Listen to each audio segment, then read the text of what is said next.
पेडगावचा 2 नंबरचा मानकरी दिवान्या. आज त्याच्या कराराबद्दल जाणून घेऊया. करार करण्याचं मेन कारण म्हणजे दिवाण्याला ट्रॅव्हलिंगचा प्रॉब्लेम असायचा. त्याला येण्यासाठी 400 किलोमीटर ट्रॅव्हलिंग करायला लागायचं. तुम्हाला काय वाटते, तेजा आणि दिवान्या इथून पुढे पळताना दिसेल का? इथून पुढे जास्त दिवस जोडी पळताना दिसेल. तेजा आणि दिवान्या.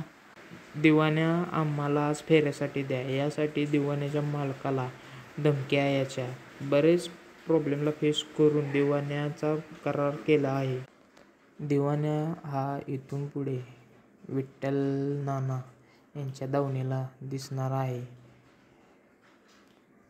विठ्ठल नानांनी पण सांगितलं की दिवाण्याला स्पीड चांगला आहे, त्यामुळे त्यांनी करार करण्याचा निर्णय घेतला आहे.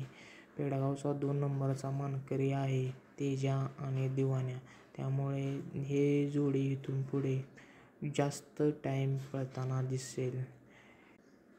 तेजा आणि दिवाण्या ही 1 नंबरची जोडी आहे, त्यामुळे त्यांचा दोघांचा चांगला पळ असल्यामुळे विठ्ठल नाना यांनी करार करण्याचा निर्णय घेतला आहे.